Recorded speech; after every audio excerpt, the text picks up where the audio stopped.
یہ دیکھو نا، اب آپ نماز پڑھیں گے جمعہ کی، قرآن میں تو صرف جمعے کا ذکر آیا، نماز کا ذکر آیا، اقیم الصلاۃ، یا ایھا الذین آمنوا اذا نودی للصلاۃ من یوم الجمعہ فاسعوا الی ذکر اللہ، قرآن میں تو یہ ہے۔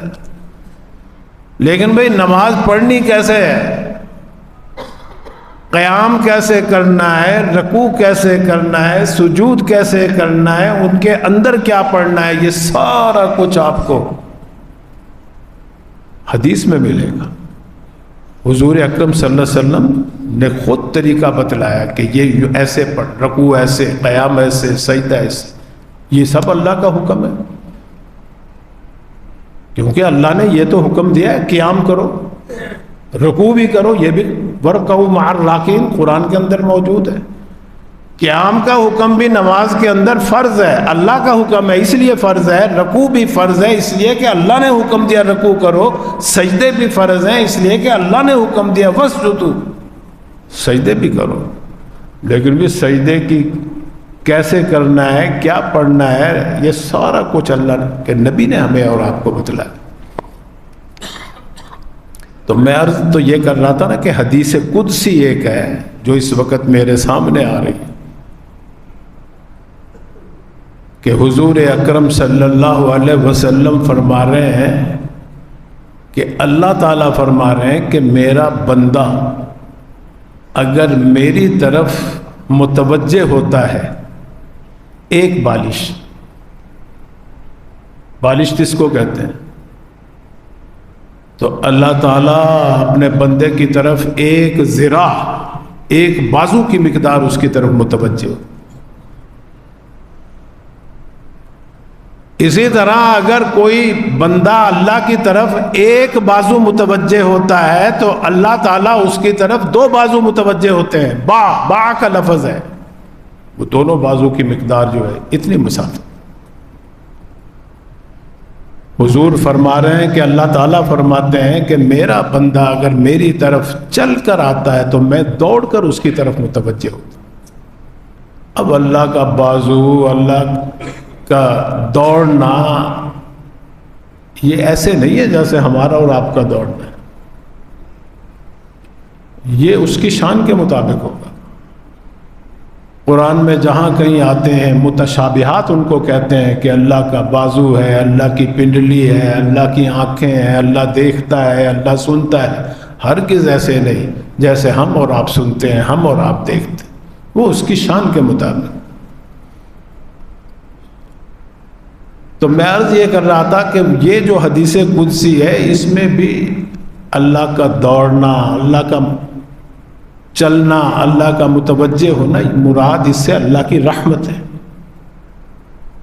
کہ اللہ کی رحمت اس کی طرف متوجہ ہوتی ہے، اللہ کی رحمت دوڑ کر اسے اپنی گود میں لے لیتی ہے۔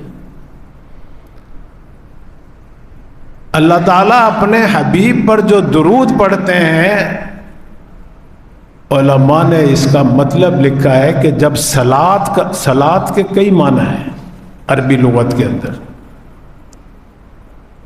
صلاۃ کے معنی دعا کے بھی ہیں، صلاۃ کے معنی ثنا کے بھی ہیں، تعریف کرنے کے بھی ہیں، مدح کرنے کے بھی ہیں، صلاۃ کے معنی رحمت کے بھی ہیں۔ یہ نماز جو ہم پڑھتے ہیں اس کو صلاۃ کہتے ہیں کہ اس میں ہم دعا بھی مانگتے ہیں اللہ سے رحمت کے بھی طلبگار ہیں، اللہ کی حمد و ثنا بھی کرتے ہیں، تعریف بھی کرتے ہیں، سبحانک اللہم و بحمدک، یہ سب بھری پڑی ہے۔ تو ہر معنی اس نماز کے اندر، صلاۃ کے اندر بھی پائے جاتے ہیں۔ علماء نے لکھا ہے جب اللہ کی طرف صلاۃ کا لفظ کریں گے تو معنی ہوگا کہ اللہ تعالیٰ رحمت نازل فرماتے ہیں، اور جب ملائکہ کی طرف صلاۃ کا لفظ منسوب کریں گے کہ فرشتے بھی درود بھیجتے ہیں، فرشتے بھی صلاۃ بھیجتے ہیں، تو علماء نے لکھا اس کا معنی ہے کہ فرشتے اللہ کے دربار میں، اللہ کے حضور میں، حضور کے درجات بلندی کی دعا کرتے ہیں کہ اور بلند فرما، اور بلند فرما ان کے رتبے کو، ان کی عظمت اور اونچی کر، یہ دعا مانگتے ہیں۔ اور بھئی جب ہم اور آپ صلاۃ پڑھتے ہیں، ہماری طرف نسبت ہوگی، انسان کی طرف نسبت ہوگی، ایمان والوں کی طرف نسبت ہوگی صلاۃ کی، درود کی۔ اس کا معنی ہے کہ اللہ سے دعا کرنا رحمتوں کا نزول فرما حضور کے اوپر۔ تو ہر ایک کے ساتھ معنی الگ الگ ہوگا۔ ہمارا اور آپ کا، ہم خود اللہ سے مانگتے ہیں اللہم صلی علی محمد، اے اللہ رحمت نازل کر محمد صلی اللہ علیہ وسلم۔ اور یہ طریقہ بھی ہمیں خود حضور نے سکھایا، کیونکہ حدیث میں آتا ہے جب یہ آیت نازل ہوئی نا، ان اللہ و ملائکہ، اور اس میں حکم دے رہے ہیں مسلمانوں کو، ایمان والوں کو بھی۔ پہلے تو ذکر اللہ تعالیٰ اپنا فرما رہے ہیں، واحد ایک عبادت جس میں اللہ تعالیٰ ہمیں اور آپ کو بھی شریک کر رہے ہیں۔ دیکھو نماز کا حکم ڈائریکٹ ہمیں دیا، اقیم الصلاۃ، نماز پڑھو۔ اپنے بارے میں نہیں بتایا اللہ نے کہ میں بھی نماز پڑھتا ہوں تمہارے ساتھ۔ زکوٰۃ کا حکم ہمیں اور آپ کو ڈائریکٹ براہ راست، حج کا حکم براہ راست، روزے کا حکم براہ راست۔ کہیں نہیں ملے گا کہ اللہ بھی روزہ رکھتا ہے، کہیں نہیں ملے گا کہ اللہ بھی زکوٰۃ دیتا ہے، نماز پڑھتا ہے، نہیں۔ واحد قرآن کریم کے اندر ایک حکم جو اللہ تعالیٰ ہمیں اور آپ کو دے رہے ہیں، اور پہلے اپنا ذکر فرما رہے ہیں کہ یہ کام میں بھی کرتا ہوں، میں اپنی شان کے مطابق کرتا ہوں، تم اپنے جیسے میرا نبی تمہیں بتائے ویسے کرو۔ نبی کو تو بھیجا ہی اللہ نے نمونہ بنا کر ساری عبادتوں کا، اس میں درود شریف بھی عبادت ہے، بہت بڑی افضل عبادت ہے درود شریف پڑھنا۔ صلاۃ و سلام آپ پر بھیجنا افضل عبادت، اس کا طریقہ بھی ہم اپنی طرف سے نہیں گھڑ سکتے، وہ بھی اللہ کے نبی بتائیں گے۔ بتایا ہمیں کہ جب یہ آیت نازل ہوئی، ایک صحابی آ گئے جنہوں نے آیت سنی کہ یا رسول اللہ، سلام کرنے کا طریقہ تو ہمیں آپ نے بتایا ہوا ہے کہ جب آپ کی مجلس میں آتے ہیں ہم کہتے ہیں السلام علیکم ورحمۃ اللہ، اور نماز کے اندر بھی سکھایا تم نے السلام علیک ایھا النبی ورحمۃ اللہ۔ یا رسول اللہ، آج اللہ نے یہ حکم دیا ہے کہ صلاۃ بھی پڑھو، صلاۃ بھی بھیجو، یہ کیسے بھیجیں؟ دیکھو اٹھا کے دیکھ لو، بخاری مسلم حدیث کی جتنی کتابیں سب میں یہ حدیث موجود ہے، اتنی اہم حدیث۔ سرکار دو عالم صلی اللہ علیہ وسلم فرما رہے ہیں کہ ہاں سلام تو تم کرتے ہو، پڑھتے ہو، اب اس سلام کے بعد صلاۃ ایسے پڑھو۔ فرمایا کہ اللہم صلی علی محمد وعلی آل محمد کما صلیت علی ابراہیم وعلی آل ابراہیم انک حمید مجید، اللہم بارک علی محمد وعلی آل محمد کما بارکت علی ابراہیم وعلی آل ابراہیم انک حمید مجید۔ یہ پڑھ کے سنایا اپنی زبان مبارک سے۔ اس درود میں جو لطف اور مزہ آئے گا وہ آپ جو بنا کے پیش کریں گے، اگرچہ ثواب ملے گا اس میں بھی، لیکن وہ لطف مزہ نہیں آئے گا، وہ اجر و ثواب بھی نہیں ملے گا جو اس پہ پڑھنے میں ملے گا۔ اس دن کے بعد صحابہ کرام نماز کے اندر بھی باہر بھی یہی درود شریف پڑھنے لگے، جس کو درود ابراہیمی کہتے ہیں۔ اب ہر فرقے کے نزدیک نماز کے اندر یہی درود پڑھا جاتا ہے، کوئی فرقہ ہو وہ کہتے ہیں یہ نماز کے اندر یہی پڑھیں گے۔ بھئی نماز کے اندر جب یہ پڑھیں گے تو باہر بھی یہ پڑھو، زیادہ ثواب ہے۔ تو میں عرض یہ کر رہا تھا کہ اللہ تعالیٰ نے پہلے خود اپنے بارے میں فرمایا کہ میں بھی درود بھیجتا ہوں، میرے ملائکہ بھی درود بھیجتے ہیں میرے نبی پہ، اے ایمان والو تم بھی درود بھیجو۔ اب یہ حکم خود اللہ تعالیٰ دے رہے ہیں، اور جو ڈائریکٹ اللہ تعالیٰ حکم دیں وہ فرض ہوتا ہے۔ تو درود شریف پڑھنا فرض بھی ہے۔ کب فرض ہے؟ پوری زندگی میں ایک مرتبہ پڑھنا فرض، پوری زندگی میں۔ اور پھر جو کوئی مجلس میں آپ کا ذکر آ جائے، جیسے اب یہ ایک مجلس لگی ہوئی، ایک نشست بنی ہوئی، اس میں جب میں خود بھی اگر کہوں گا یا آپ سنیں گے کوئی آپ کا ذکر کرے یا کوئی ذکر سنے، تو اس مجلس کے اندر بھی ایک دفعہ پڑھنا فرض ہے۔ فرض کا مطلب اللہ کا حکم ہے، اللہ نے ڈائریکٹ حکم دیا، جس کے حکم دینے میں کوئی شک و شبہ نہیں ہے، اس کو فرض کہتے ہیں، اور اس کا انکار کرنے والا کافر ہوتا ہے۔ جیسے نماز ہے، نماز فرض ہے، 5 نمازیں فرض ہے، قرآن کریم کے اندر اس کا ذکر ہے۔ اب کوئی ایک نماز کا بھی انکار کر دے، اس نے فرض کا انکار کیا تو کافر ہو جائے گا۔ تو ایک دفعہ کوئی سی بھی مجلس ہو، کوئی سی بھی نشست ہو جہاں سرکار دو عالم صلی اللہ علیہ وسلم کا ذکر ہو رہا ہو، تو سننے والے پر بھی فرض ہے اور ذکر کرنے والے پہ بھی درود بھیجنا، سلام بھیجنا فرض ہے۔ اب یہ ہے کہ بھی بار بار آ رہا ہے نام، تو بھئی بار بار اگر آئے تو بار بار درود و سلام پڑھنا یہ مستحب ہے، اچھا ہے، افضل ہے، اولا ہے، کیونکہ آپ صلی اللہ علیہ وسلم خود فرما رہے کہ من صلی علیہ مرہ، کہ جو مجھ پہ ایک دفعہ درود پڑے گا صلی اللہ علیہ عشرہ، اللہ تعالیٰ اس پہ 10 رحمتیں نازل کرتے ہیں۔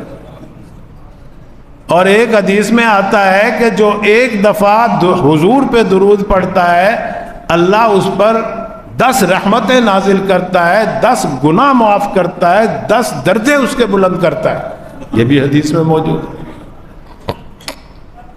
اور جب یہ آپ کو اللہ تعالیٰ نے خوشخبری سنائی نا کہ جو آپ پر، آپ کی امت میں سے درود پڑے گا تو میں اس پر 10 رحمتیں نازل کروں گا، 10 درجے بلند کروں گا، 10 گناہ معاف کروں گا، آپ صلی اللہ علیہ وسلم بڑے خوش ہوئے، بہت خوش ہوئے کہ امت کو یہ اعزاز ملنا میری ایک دفعہ درود پڑھنے پہ۔ حضرت عبد الرحمن بن عوف ایک صحابی ہیں، تو وہ فرماتے ہیں کہ مجھے پتہ چلا کہ آپ صلی اللہ علیہ وسلم فلاں باغ کے اندر تشریف فرما ہے، میں بھی وہاں پہنچ گیا آپ کی زیارت کے لیے۔ اب میں جب باغ کے اندر گیا تو آپ صلی اللہ علیہ وسلم سجدہ میں پڑے ہوئے، سجدہ کر رہے ہیں۔ میں نے کہا، میں پاس بیٹھ گیا، میں نے کہا ابھی سر اٹھائیں گے تو میں آپ سے سلام کروں گا، آپ کے زیارت کروں گا، حال احوال پوچھوں گا۔ میں پیچھے بیٹھ گیا۔ اب میں بیٹھا ہوا ہوں آپ سجدے میں، میں نے کہا اب سجدے سے سر اٹھاتے ہیں، اب سجدے سے سر اٹھاتے ہیں، نہیں اٹھا رہے۔ حضرت عبد الرحمن بن عوف کہتے ہیں مجھے تو یہ اندیشہ ہونے لگا کہ کہیں آپ کی روح تو نہیں پرواز کر گئی، کہ اتنے ساکن ہیں، سجدے میں پڑے ہوئے اٹھ ہی نہیں رہے، اتنا لمبا سجدہ تو نہیں ہوتا۔ پھر میں بیٹھا رہا، انتظار کرتا رہا، پھر آپ پڑے رہے سجدے، حتیٰ کہ میرے ذہن میں آیا کہ میں جا کے آپ کا بازو ہلاؤں، دیکھوں بھی زندہ ہیں آپ، روح تو نہیں پرواز کر گئی۔ لیکن پھر میں ڈرتا ہوں میں کہیں بے ادبی نہ ہو جائے، میں پھر بیٹھا رہا۔ آخر کچھ دیر کے بعد پھر سرکار دو عالم صلی اللہ علیہ وسلم نے سر اٹھایا، سجدے سے فارغ ہوئے، تو میں نے عرض کیا سلام کے بعد، یا رسول اللہ آج تو آپ نے اتنا طویل سجدہ کیا، اتنا لمبا سجدہ کیا کہ میں تھک گیا، آپ نہیں تھکے؟ فرمانے لگے کہ بھائی آج مجھے اللہ نے خوشخبری بہت بڑی دی ہے، اس لیے بڑا سجدہ کیا۔ بھائی کیا خوشخبری دی؟ کہتے ہیں ابھی جبرائیل امین آئے اور انہوں نے یہ کہا کہ آپ کی امت میں سے جو امتی آپ پر ایک مرتبہ درود پڑے گا، اللہ تعالیٰ اس پر 10 رحمتیں نازل کرے گی، 10 گناہ معاف کریں گے، 10 درجے اس کے بلند کریں گے۔ تو میں کیوں نہ اس اللہ کا شکریہ ادا کروں جس نے میری امت پر اتنی مہربانی فرمائی؟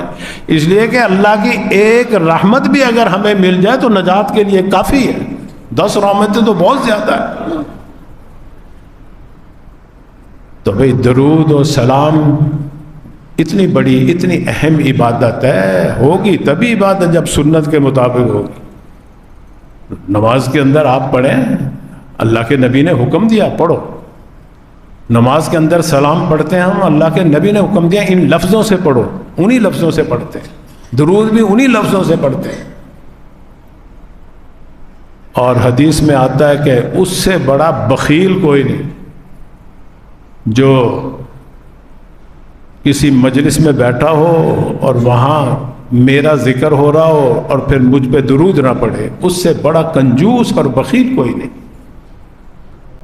اور بھئی یہ تو آپ کا فرمان ہے، اللہ تعالیٰ نے بھی جبرائیل امین کو ایک دفعہ بھیجا ہے، جمعے کے موقع پہ، خطبے کے موقع پہ، ممبر کے سب چڑھ رہے تھے سرکار دو عالم صلی اللہ علیہ وسلم، غالباً رمضان کا مہینہ ہے، آپ صلی اللہ علیہ وسلم خطبے کے لیے تشریف لے جا رہے ہیں، ممبر کی پہلی قدمچے پہ قدم رکھا تو کہا، فرمایا آمین، دوسرے پہ رکھا فرمایا آمین، تیسرے پہ رکھا فرمایا آمین، پھر خطبہ دیا۔